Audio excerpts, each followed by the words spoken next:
This story is titled, I Walked Out of My Family's Thanksgiving Dinner, and They Haven't Stopped Calling. Hey everyone. Before we jump into today's video, I need your help. We've noticed the channel is losing some traction, and subscribing is one of the best ways you can support us. It's quick, free, and it helps us keep bringing you awesome content. Your support means the world. Let's keep this channel growing together. Thanks so much. Now let's start the video. Hey everyone, my name's Kyle, 28 male, and I've been sitting on this for a while. It's about my family, and honestly, I feel like I'm losing my mind trying to figure out if I'm in the wrong here. I really need an outside perspective because this has been weighing on me for too long. Okay, so let me lay this out. Thanksgiving at my mom's house has always been a ritual of chaos. Not the warm, fuzzy kind you see in movies where everyone laughs over burnt turkey, but the exhausting, why am I here again? Type. It was always the same, like clockwork. I knew what I was walking into the second I parked my car out front. Mom's house looked the same as it always did. The peeling white paint and crooked shutters seemed like they were holding on to the 90s for dear life. But it wasn't about the house. It was the people inside. Walking in, I braced myself like a boxer stepping into the ring. The smell of turkey and pie hit me first, which was nice until Mom's voice cut through. She was already in the kitchen, yelling at Emily, my younger sister, for bringing apple pie instead of pumpkin. Emily looked like she was regretting every choice that led her to this moment. She was clutching the pie box like it was a shield. I said pumpkin, Emily! Does nobody listen to me anymore? Mom threw up her hands, turning back to whatever she was burning on the stove. Emily shrugged. It's what the store had. Excuses, excuses, Mom muttered, slamming a pot onto the counter. I thought about sneaking out before anyone noticed me, but it was too late. Dad, parked in his recliner, noticed me first. He was half watching the football game, yelling like the players on TV cared about his commentary. Well, look who decided to show up, he said, gruff as ever. Before I could respond, Jake, my older brother, spotted me. He was leaning against the counter with a soda in one hand and a smirk on his face. Kyle, the prodigal son returns, he said, spreading his arms like he was welcoming royalty. What happened? Did Google Maps finally show you how to get back here? Nice to see you too, Jake, I said, my voice flat as I set the pie I'd brought down on the table. Jake didn't let up. Still riding solo? No kids? Man, what's the plan, bro? Waiting for a miracle? I forced a laugh and ignored him, heading to the kitchen to say hi to Mom. She didn't even look up from the stove. You're late, she said, stirring something aggressively. Traffic, I lied, even though I'd sat in my car for 20 minutes outside, psyching myself up to go in. Dinner wasn't even ready yet, but it already felt like I'd been there for hours. Mom's house had this way of pulling you into its vortex. Every Thanksgiving felt like stepping into a time machine. Nothing changed. Not the mismatched furniture or the smell of old carpet, and definitely not the people. Dad was glued to the game. Jake, meanwhile, was doing his usual thing, acting like he owned the place. Jake was the golden child. Always had been. He was the one who stayed close to home, married young, and popped out kids like it was a hobby. Meanwhile, I moved out, got a decent job in another city, and apparently became the family disappointment in the process. Yo, Kyle, Jake called from the living room. You still at that desk job? How's the corporate hamster wheel treating you? It's fine, I said, keeping my tone neutral. Fine, he mimicked, snorting. Man, you used to have big dreams. What happened to that? Thought you were going to be some hotshot. I ignored him, pretending to be interested in the bowl of chips on the counter. It was easier than engaging. Emily finally joined me in the kitchen. Her shoulders slumped. Mom's losing it, she whispered, glancing over her shoulder. She's been losing it since we were kids, I muttered back, and Emily stifled a laugh. What's up with Jake? She asked. He's on one tonight? He's always on one, I said, rolling my eyes. You'd think being Mr. Perfect would keep him too busy to mess with me, but nope. Emily shrugged. Well, at least you don't live here. You don't have to deal with this all the time. She had a point. I only had to survive this circus a couple of times a year. She was still stuck in town, working 2 jobs and somehow managing to deal with Mom's constant nitpicking. Mom interrupted us by yelling, Emily, where's the gravy? Like the world was ending. Emily sighed and went to deal with it, leaving me alone again. I was wondering how long I'd have to stay before it was socially acceptable to leave. Jake's voice boomed from the living room again. Kyle, you gonna sit in there all night? Come be sociable, man. It's Thanksgiving. Translation. Come out here so I can mess with you in front of everyone. I took a deep breath and walked into the living room. Jake immediately patted the seat next to him on the couch like we were best buds. "Come on, sit," he said, grinning. "Tell us about your exciting life." I sat, but the grin on his face told me this wasn't going to end well. "So," he started, leaning back and crossing his arms. "Still no girlfriend, huh?" "Jake," Dad cut in, not even looking away from the game. "Lay off him." Jake laughed. "What? I'm just asking. We're all family here, right? No secrets." I clenched my fists, trying to keep calm. "No, Jake. No girlfriend. Thanks for asking." "Shocker," he said, his tone dripping with sarcasm. "Maybe you're being too picky." Mom walked in, wiping her hands on a towel. "Dinner's ready," she announced, cutting Jake off before he could say anything else. I stood up, thanking God, relieved for the excuse to escape, even if only for a few minutes.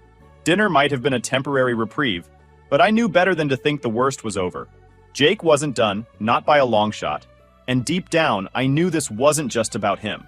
It was the whole family dynamic, the unspoken roles we were all forced to play. Jake the golden boy, me, the black sheep, Emily, the overlooked middle child, Mom, the ringmaster. It was exhausting, but this was Thanksgiving at Mom's house. Same mess, different year.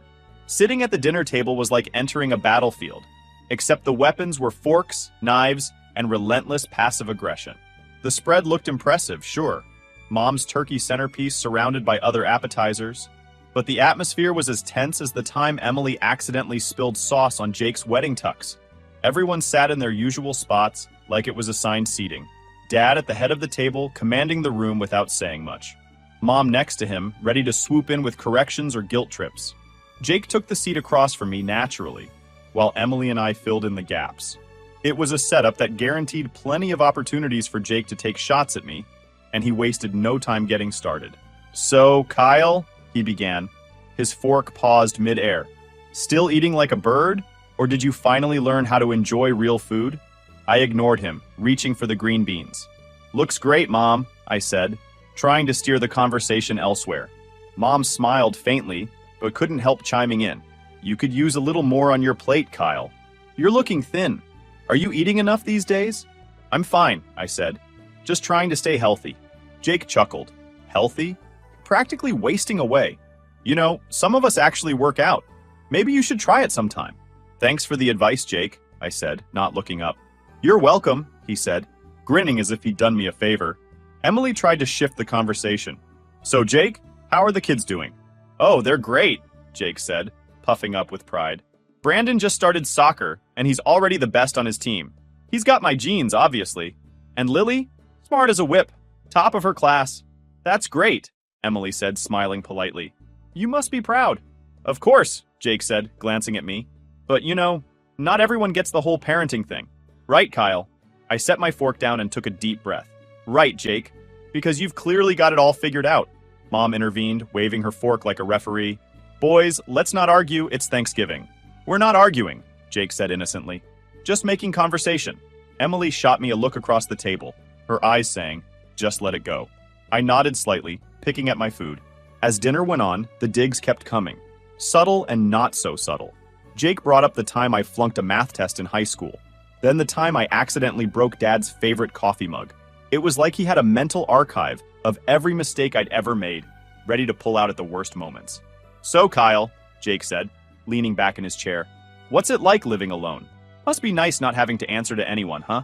No responsibilities, no stress, just you and your microwave dinners." I clenched my jaw but forced a smile. "It's great, actually.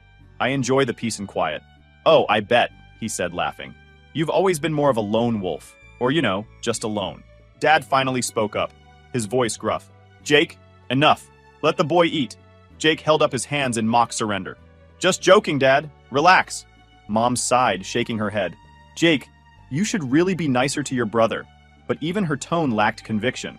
She wasn't defending me as much as she was trying to maintain some illusion of harmony. Jake knew it too, and he just grinned, taking another bite of turkey. Emily, bless her, tried again to steer the conversation. "Mom, the stuffing's really good this year. Did you use a new recipe?" Mom brightened a little. "I did, actually. It's one I saw on TV last week. They used more dots." "Oh, here we go," Jake interrupted, rolling his eyes. "Mom's cooking tips. Kyle, you should take notes. Maybe you could learn how to make something that doesn't come in a box." I looked up, finally losing patience. What's your problem, Jake? Seriously. You've been on my case all night. The table went silent. Even Dad looked up from his plate, his expression unreadable. Jake, of course, just smirked. Relax, man, he said, like he's so innocent. I'm just having fun. Don't be so sensitive. That's your excuse every year, I shot back. It's not fun. It's just you being an ass. Kyle! Mom snapped, her eyes wide. Language! Oh, come on, Jake said, laughing. Don't get your feelings hurt, little bro. It's Thanksgiving. Lighten up. I stared at him, the tension thick enough to cut with a knife. Emily looked down at her plate, clearly wishing she were anywhere else. Maybe if you spent less time criticizing everyone else, I said quietly, you'd have something better to do. Jake's grin faltered, just for a second. Then he leaned forward, his eyes narrowing. You want to talk about better things to do? Like what? Sitting alone in your apartment every night? Watching reruns and pretending you're happy? Jake, stop, Emily said, her voice firm. But Jake wasn't done. You act like you're above all this. Above us. But let's be real, Kyle. What have you done that's so great? What do you have to show for yourself? Enough! Dad barked, slamming his hand on the table. Both of you, sit down and shut up. The room went dead silent. Even Jake didn't dare say another word. I stared at my plate, my appetite long gone. Mom muttered something about dessert, standing to clear the dishes. I stayed quiet, my hands clenched under the table. Jake smirked again, but this time, there was something in his eyes, like he knew he'd pushed too far, but couldn't admit it. The table may have been set with turkey and stuffing, but all I could taste was resentment. When the dinner was finally over, the night was far from done. We'd barely made it to the couch before Jake started in with his usual performance, Kyle's greatest hits, starring me as the punchline to every joke. It wasn't enough for him to ruin dinner. No, he had to keep the show rolling, and everyone else just played along like it was normal. Hey, remember when Kyle tried to fix the lawnmower and ended up flooding the garage? Jake said, laughing so hard he nearly spilled his drink. What was the plan there, bro? Drown the engine? Mom chimed in before I could respond. Oh, that was a disaster. Kyle, you've always been so clumsy. I told you to call your father, but no, you had to do it yourself. It was one time, I said, my voice sharp. And I was 16. Jake grinned, leaning back on the couch like he'd just won an award. 16? Doesn't matter, man. You've been screwing up since day one. Emily, sitting on the armchair, piped up. Jake, come on. You don't have to keep dragging him. Jake turned to her. Dragging him? Please. Kyle's fine. He knows I'm joking. Right, little bro? I ignored him, focusing on the TV. A rerun of some old sitcom was playing, but I couldn't hear a word over the sound of Jake's voice. Mom walked in from the kitchen, carrying a tray of coffee and dessert. All right, everyone. Pie time. Let's try to be civil, please. Civil, Jake said, raising an eyebrow. I'm always civil. It's Kyle who can't take a joke. Don't blame this on me, I yelled, finally looking at him. You've been a jerk all night, and everyone just lets you get away with it. Oh, poor Kyle, Jake said, mockingly wiping an invisible tear from his eye. Always the victim. Boo-hoo. Maybe if you didn't make it so easy, I wouldn't have so much material. Jake, Mom said, her tone sharp. That's enough. But Jake wasn't done.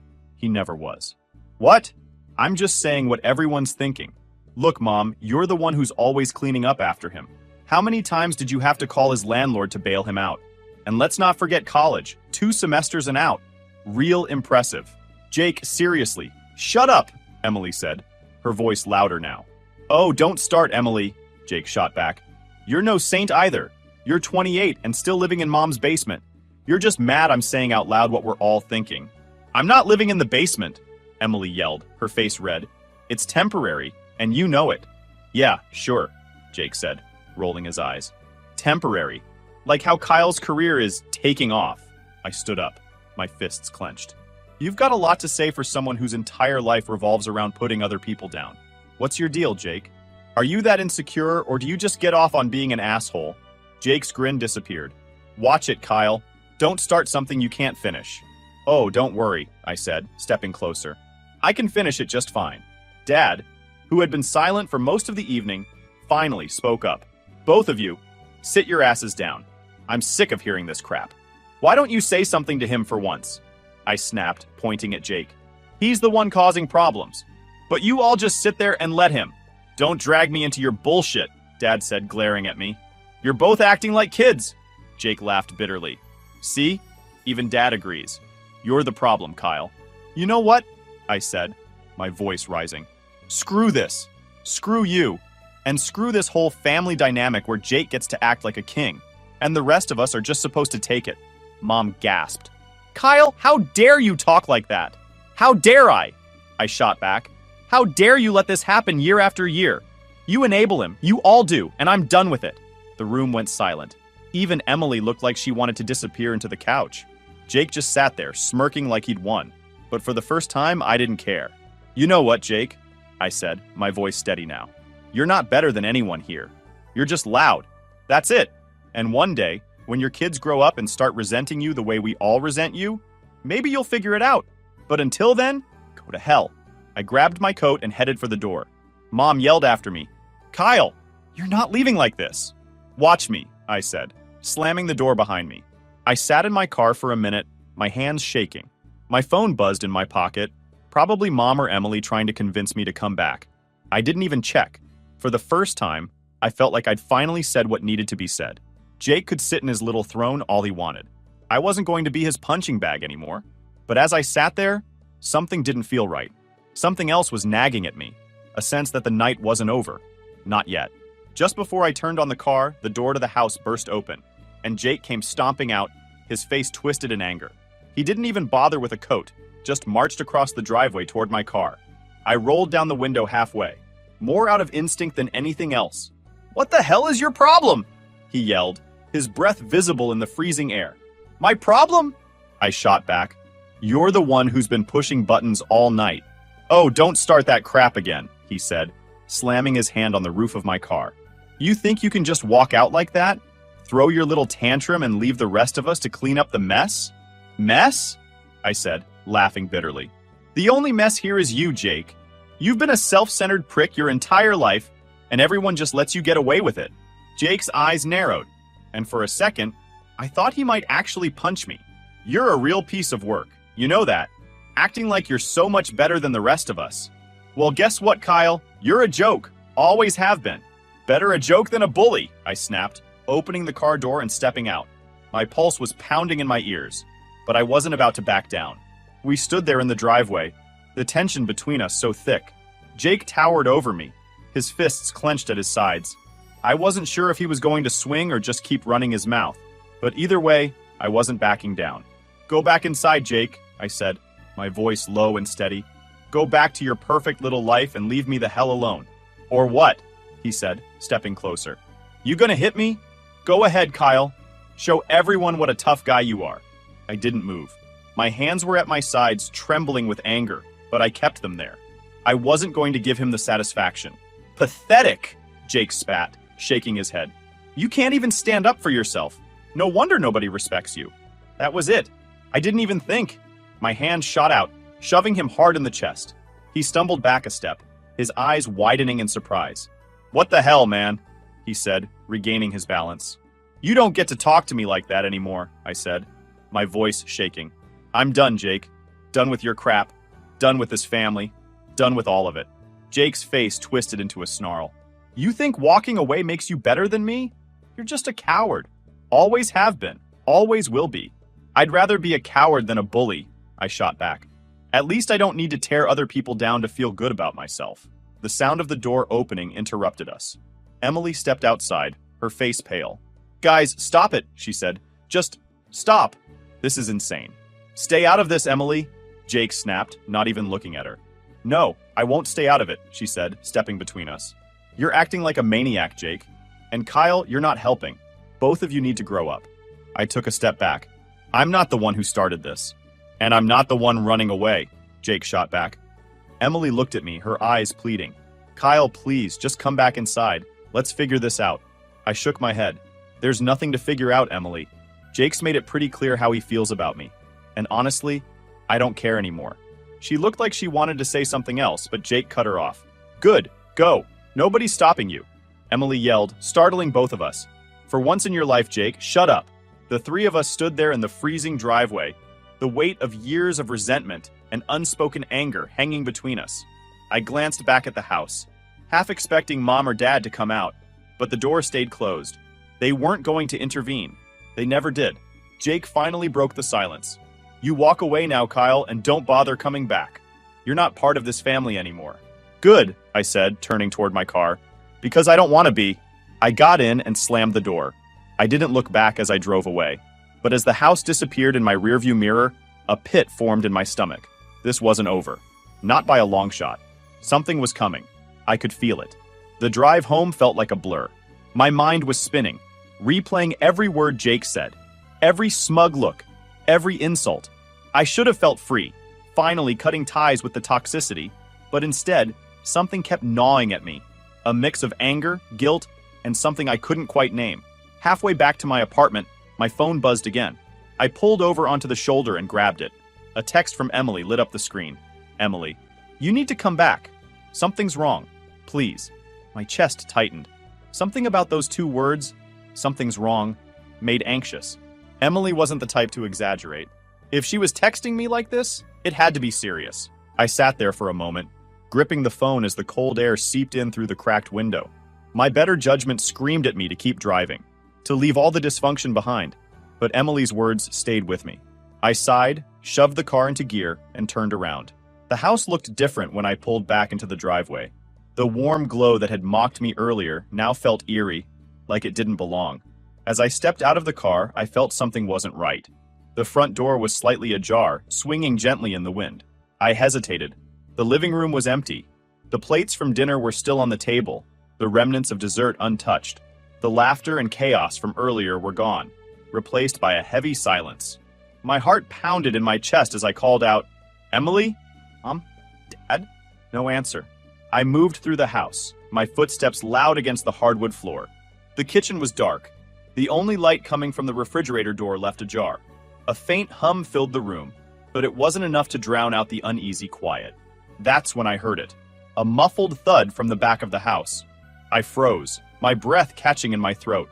For a moment, I thought about turning around and leaving, but then I remembered Emily's text. If she needed me, I wasn't going to abandon her. Not again. The hallway felt longer than it should have. I reached the door to Dad's study where the noise had come from.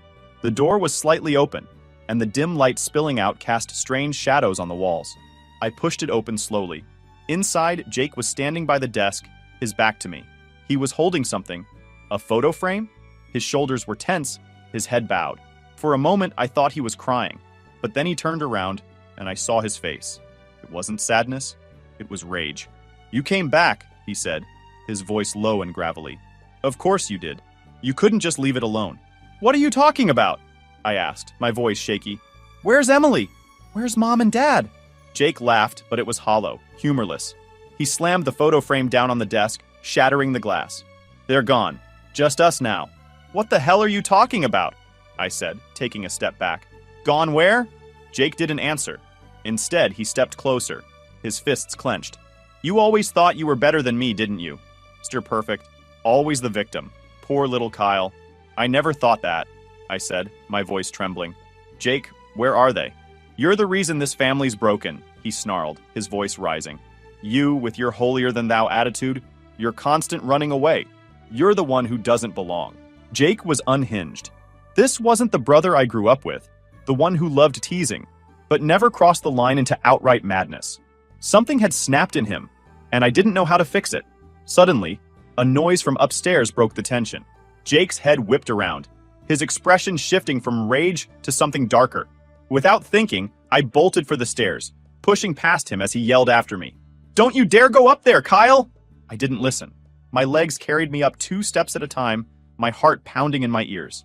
I could see light spilling out from under one of the bedroom doors. I ran toward it, throwing the door open. Inside, Emily was sitting on the floor, her back against the bed. She looked up at me, her face pale and her eyes wide with fear. "Kyle," she whispered.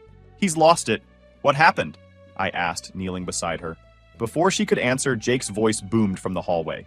"Get out of there, Kyle, now!" I stood up, positioning myself between Emily and the door as Jake appeared in the doorway. His face twisted with fury. "She texted you, didn't she?" He spat. "She had to drag you back here to play the hero. You always need to be the hero." "Jake, stop," I said, my voice firm. "Whatever's going on, we can fix it. Just calm down." "There's nothing to fix!" he screamed, stepping into the room. "This family's broken, Kyle. It's been broken for years, and it's your fault. You and Emily, always ganging up on me, always making me the bad guy." "Nobody made you the bad guy," I said. trying to keep my voice steady. You did that all on your own. Jake lunged at me, but I was ready this time. I sidestepped him, grabbing Emily's arm and pulling her to her feet. Get out, I whispered, and she didn't hesitate. I saw Mom and Dad in the corner of the room. They weren't yelling. They weren't rushing to pull us apart. They just stood there, frozen, like spectators at a train wreck. Do something, Emily screamed. He's losing it! But Mom just shook her head, her hands fluttering uselessly, like she couldn't decide whether to intervene or walk away. Dad stood stiffly by her side, his arms crossed, his jaw tight. He didn't say a word. Mom! Dad! Help him! Emily shouted again, but neither moved. Finally, Mom muttered, They're brothers, Emily. They'll sort it out. Sort it out? I had shouted, stepping back from Jake. Are you serious right now? He's out of control and you're just standing there? Stop yelling at your mother, Dad said finally, his voice low and sharp, like a reprimand to a child. The front door was in sight when Jake caught up, grabbing my arm and yanking me back. I turned, swinging wildly, and my fist connected with his jaw. He stumbled back, more surprised than hurt, and I used the moment to shove Emily toward the door. Go! I shouted. Now! She hesitated for a split second before nodding and running outside. Jake recovered quickly, his face a mask of fury as he came at me again. But this time I was ready. The fight was raw, messy, and desperate. Two brothers finally tearing into years of resentment and rage. But in the end, it wasn't about winning. It was about surviving. And as I stood there, breathing hard, Jake slumped against the wall, glaring at me with hatred in his eyes. For the first time, I saw him for what he really was. A man broken by his own bitterness, lashing out at the world because he didn't know how to fix himself. I'm done, Jake, I said, my voice quiet but firm. You can't hurt me anymore. Without another word, I turned and walked out the door. Emily and I went to a diner. We slid into a corner booth, the faint smell of coffee lingering in the air. I don't think I can go back there, she said softly, her voice trembling. You shouldn't, I replied. You don't owe them anything. They're still Mom and Dad, she whispered, her hands shaking around her coffee cup. No, I said firmly. Parents protect their kids. They don't make excuses for abuse or stand by while it happens. Her eyes filled with doubt. What do we do now? We cut them out, I said, taking a steady sip of coffee. Completely. It's the only way. Later that night, I blocked Jake, then Dad, then Mom.